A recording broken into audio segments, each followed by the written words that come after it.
Welcome into another episode of Ravens Reports. It's your guy Noah here with For the Flock. As always, bringing you guys our top 5 news reports and storylines coming out of our Baltimore Ravens today, man. And it's time. The Ravens and the rest of the NFL is less than 12 hours away from NFL free agency, the legal tampering period that opens up where teams can start to negotiate with players, but really we start to see the deals agreed upon. And the Baltimore Ravens, at number 1, let's go ahead and dive right in. We got a ton to talk about, updates on Tyus Bowser and other stuff as well. But at number 1, the Baltimore Ravens are believed to be serious suitors for the running back Saquon Barkley, according to Jordan Raanan of ESPN. So lots of reports in the last couple of months. The Ravens were doing their homework on running backs and that there were some interests in some top tier guys. Saquon Barkley is at the top of that list as far as the caliber of running back that he is, and probably the amount of money that he's going to demand on the free agency market. Now, at number 2, Jeff Zrebiec reports that the Ravens have done their homework on all of these guys, including Derrick Henry, Saquon Barkley, and Josh Jacobs. Now, this could be an element to the Ravens offense that could really pose difficulties and issues to opposing defenses all around the NFL. Whenever you have the RPO, the mesh point, the boost and nakeds, and the play action with the best dual threat quarterback in NFL history, and Lamar Jackson, handing him the ball, snap in and snap out. If the Ravens come away with one of these top running backs, it would be a lot of fun. And I really hope that the Ravens can pull this off.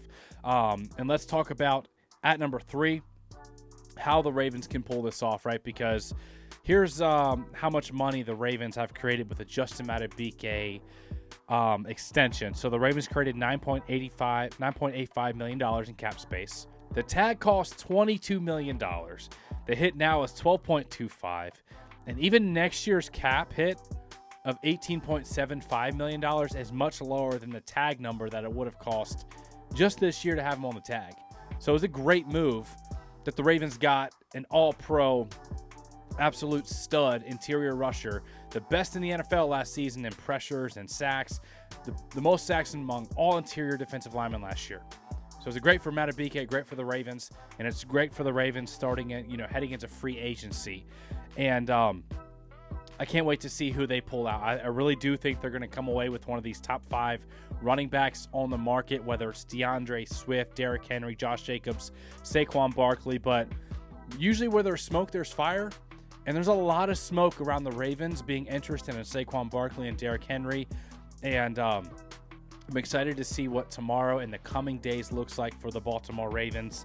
At number 4, let's talk about another position that the Ravens have some concerns and some question marks at the edge position, because Tyus Bowser, he talked to a reporter today and he was asked about his future with the Ravens, and he said, man, that's up to Eric DeCosta. But he said, what was going on last year, because it was so mysterious, it was so weird what was going on with Tyus Bowser.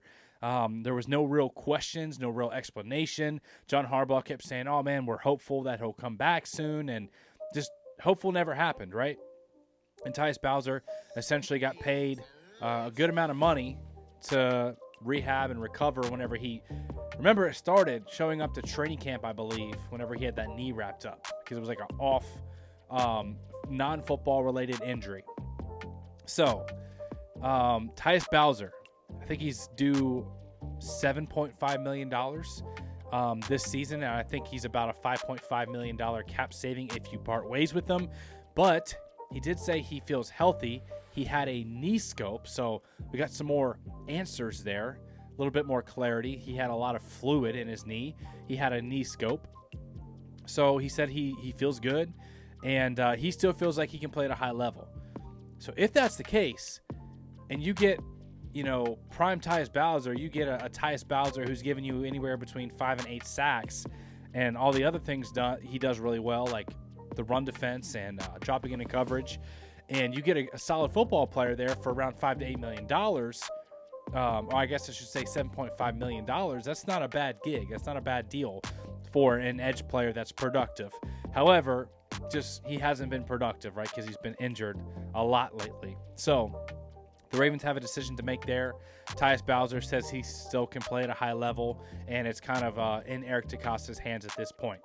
So we'll see what happens with Tyus Bowser, and if they were to have to release him in order to sign a guy like Saquon Barkley, Derrick Henry, Josh Jacobs, etc.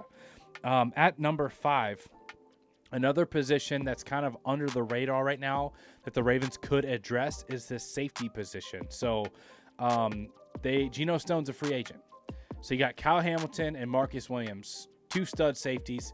Kyle Hamilton was an All-Pro last year, and the idea of those 2 safeties being your starting 2 safeties there is great. However, the Ravens played a lot of 3 safety packages, right?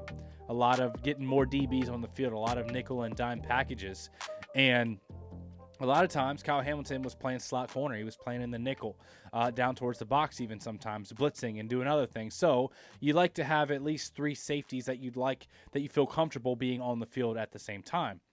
Because of how historically deep this free agency class is with safeties, the Ravens could possibly bring Geno Stone back on a non-expensive deal, despite him having 7 interceptions this last year. But check out this free agent safety list here. Antoine Winfield, Xavier McKinney, Kyle Duggar, Cameron Curl, Geno Stone, Chancey Gardner-Johnson, Whitehead, Deshaun Elliott, Aloha Gilman, Julian Blackman, Micah Hyde, Jordan Fuller, Kevin Byard, Marcus May, Jeremy Chin. Man, the list goes on. There's more guys here that have been starters, but a lot of those guys I just talked about were starting safeties. And so it's a huge free agent safety class. So that means when there's a lot of supply, the demand is going to go down a little bit, right, because of how much the supply is. And we know how basic economics works. The markets for safety is not going to be as expensive as maybe the wide receiver market where there's a higher demand and lower supply, right? So the safety position, the Ravens could bring in that third safety who they want to get those 3 safety looks. Whether it's Geno Stone or someone else, I would not be surprised to see the Ravens bring in a pretty decent caliber name here in free agency. Maybe not right away. Maybe after the compensatory pick formula and stuff, or a guy that was released that wouldn't count against the comp pick formula.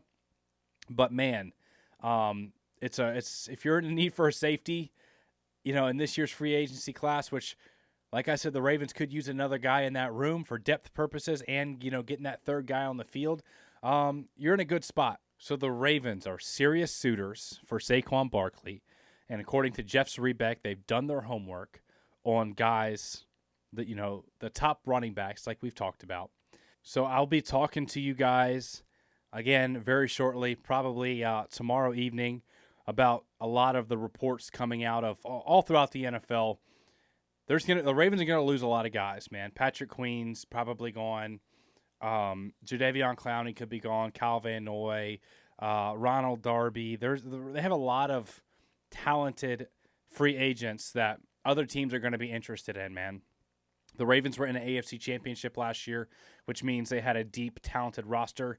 And I saw a report that no other roster in the NFL is going to be under more assault than the Baltimore Ravens roster. So we're going to lose some guys, but we're also in a unique situation where we have a great core of players, a lot of cornerstone pieces like Lamar Jackson, Justin Madubuike now locked up, Mark Andrews, Marlon Humphrey, Roquan Smith, Kyle Hamilton, Tyler Linderbaum, Keaton Mitchell, Zay Flowers, a lot of really talented players that aren't going anywhere for a while. So the Ravens have a great starting core, but they also have some places to improve their roster. So it's a very unique free agency. I'm really excited for it, and we'll make sure to keep you up to date on all of your Baltimore Ravens news, content updates. So make sure you got your subscribe button on and your notification bell so we can keep you up to date on all of it, man. Thank you all for tuning in.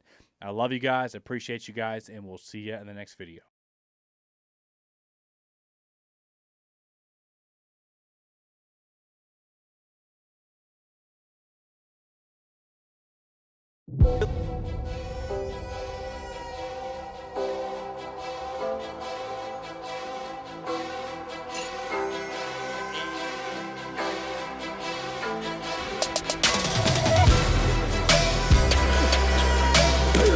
Ray, when he wasn't looking, he ran me over.